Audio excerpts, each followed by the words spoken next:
Do me a favor.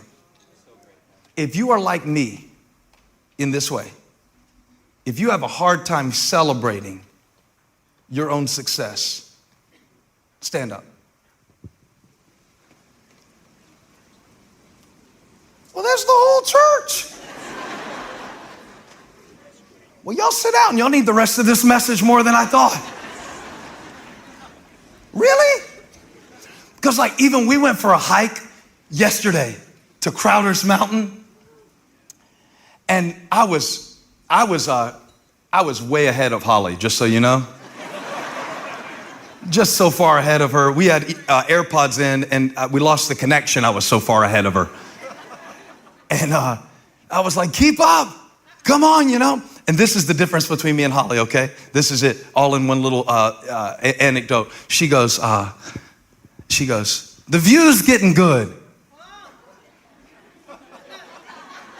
Who cares about the view?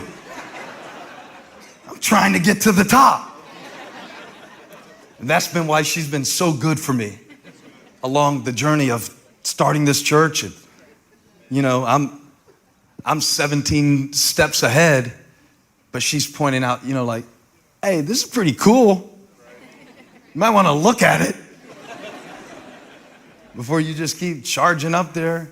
There's no reward for you beating your record time. And then, you know, not only can I not stop and appreciate the view because I'm so focused on the destination, that'll preach. But also, sometimes I'm scared to celebrate. I'm scared to celebrate. It's scary to me because then I think that I might get complacent. When you get in that space, like the enemy can only distract you or discourage you. And when you do it to be seen by people, you are always, now especially in our world, just one click or one view away from somebody who's doing it so much better. Now, you can't think about celebration in the Bible really without coming across this classic scripture. And you can't think about the kingdom of God without thinking about this parable. If this were a Led Zeppelin anthology, this would be the stairway to heaven of the parables that Jesus told. The greatest hit of all the parables that he told to show what the kingdom was like. See, you can't see the kingdom of God. You can see the kingdoms of this world. You can't see the kingdom of God. You can see what I wear on the outside.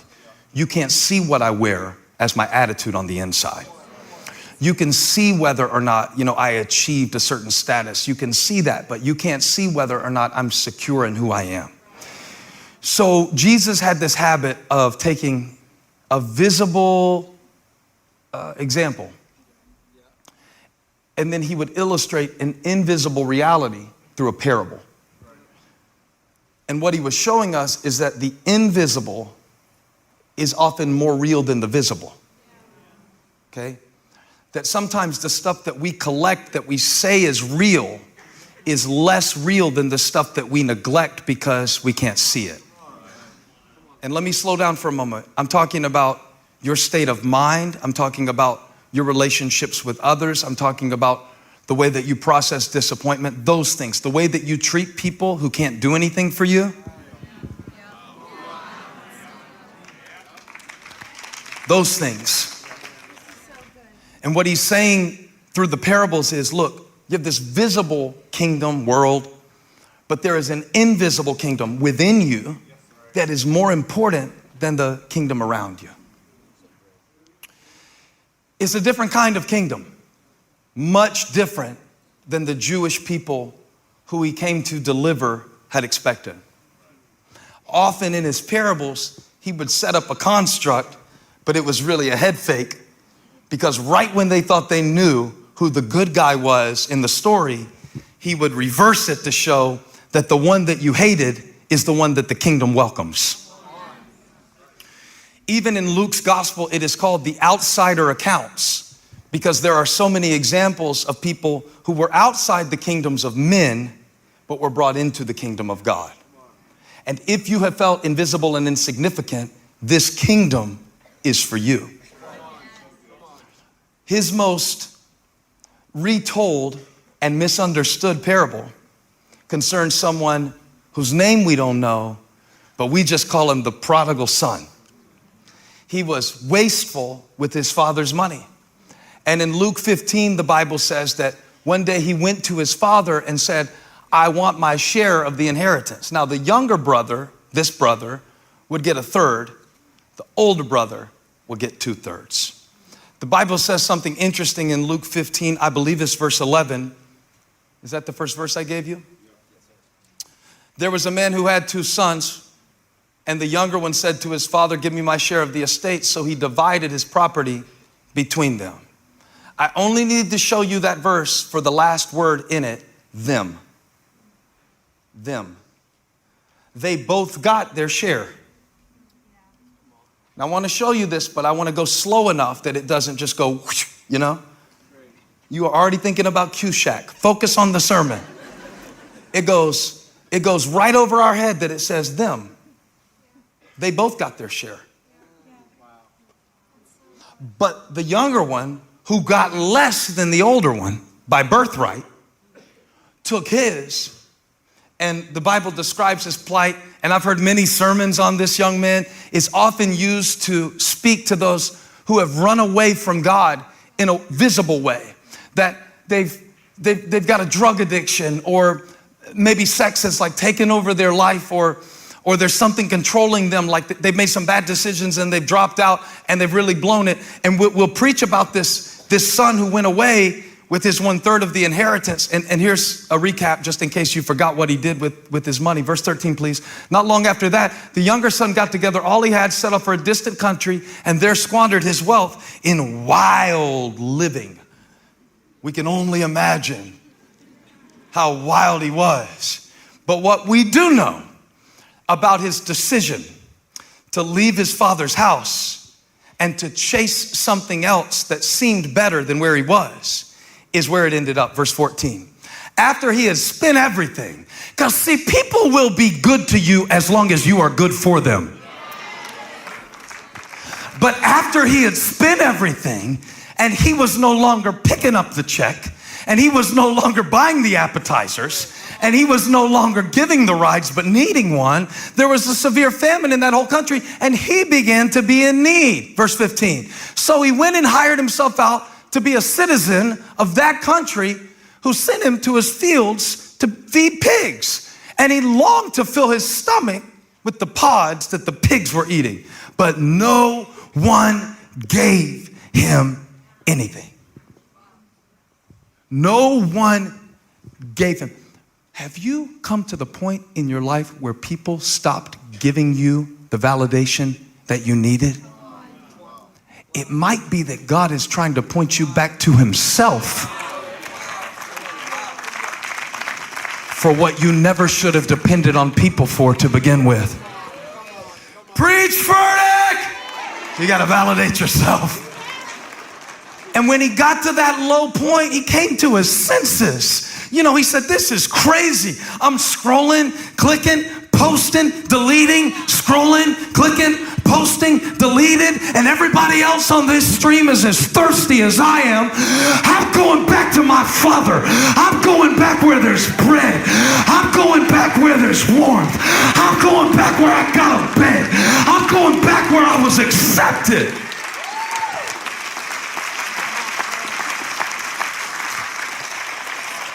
He was like, my father's servants have it better than me out here. I'm starving to death. I will set out and go back to my father and say to him, Father, I have sinned against heaven and against you. I'm no longer worthy to be called your son. You see how this insecurity gets us to a place where we now connect our worth to our behavior. So when you put your self-worth in status, when you lose status, you lose your sense of worth. He's like, I'm gonna go back, I'm gonna make a speech, and maybe Dad will hire me to be a servant.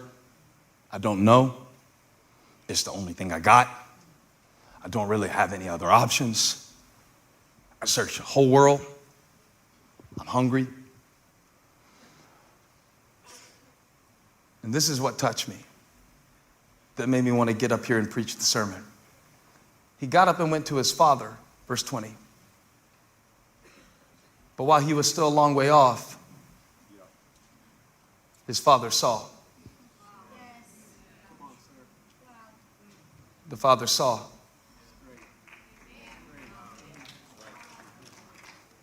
The father saw. He saw past his mistakes. He saw past his decisions. He saw past his immaturity. He saw past his foolishness. He saw past his stench. He saw past his torn clothes. He saw past his tired eyes. And he saw a son. For all of the unseen, I want you to notice that the Father saw the Son before the Son said a word to the Father.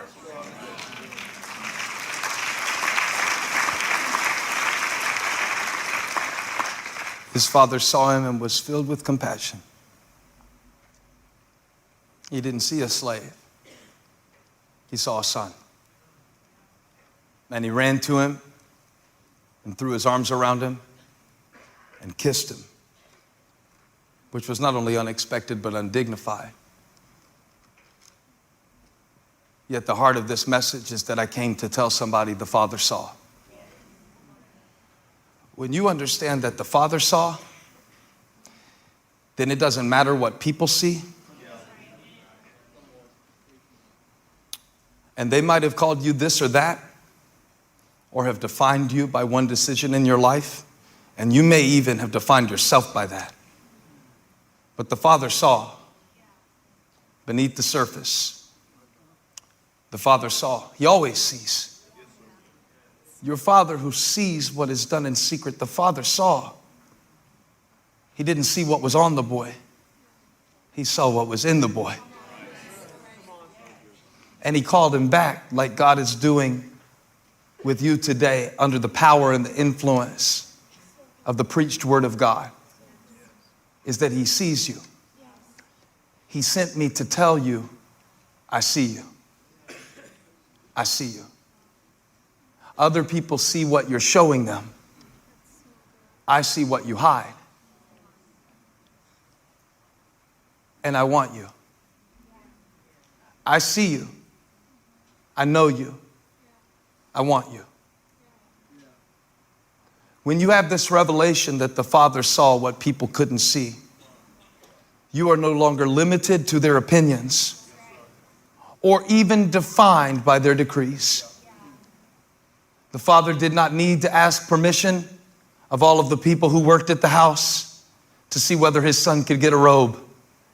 He did not need to ask for a vote to see if he should be allowed back on the island. The Father did not need to consult with a committee to see whether or not he could cook a hamburger for his son. In fact, the first thing he said was, quick, bring the best robe. Remind him who he is. Remind her who she is. Remind them who they were before they let life label them and put a lid on them. Remind them what is beneath the surface of their skin that is eternal. But not remind them of what is greater than status. Remind them of what is significant. Remind them of what people look past. Remind them of their soul, their spirit, their calling, their gift, their chosenness. Remind them that I see them. He said, cover the boy with a robe, put a ring on his finger and sandals on his feet. But you know what? The whole passage was not about the younger brother. It was about the older brother. It was about the brother who was unable to celebrate what he already had. The Bible says that not only did the father see his younger son and put a robe on him, but the older brother heard the party when it started. And I don't know what they were bumping, but it was so loud that the older brother heard it in the field. And the scripture says in verse 25 that when he came near the house, he heard music and dancing. Give me more. So he called one of the servants and asked him, what's going on with this music and this dancing? And the servant told him, your brother has come.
And your father has killed the fattened calf because he has him back safe and sound.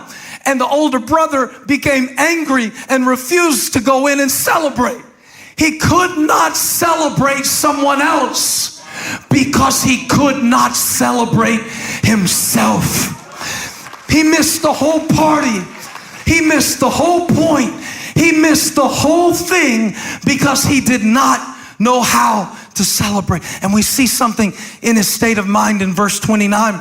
He answered his father. He said, look, all these years I've been slaving for you. You see how he saw himself? He didn't see himself as a son. He saw himself as a slave. He didn't see himself as loved. He saw himself as tasked. He didn't see himself as worthy. He saw himself as earning something that wasn't yet his. And he's mad. And he's miserable, even though he has more than his younger brother. And he is unable to celebrate what he has because he does not see himself as his father does. All these years I've been slaving for you. Never disobeyed your orders. I made my bed. I cleaned my room. I charged my iPhone downstairs, didn't take it up with me. These are our rules at the house. And yet, you never gave me, you see the phrase? You never gave me even a young goat so I could celebrate with my friends. But when this son of yours, I'm not even going to call him my brother, who squandered your property with prostitutes, comes home, you kill the fattened calf for him. And verse 31 is what the Father wants to say to us today. My son, the Father said, you are always with me, and everything I have is yours.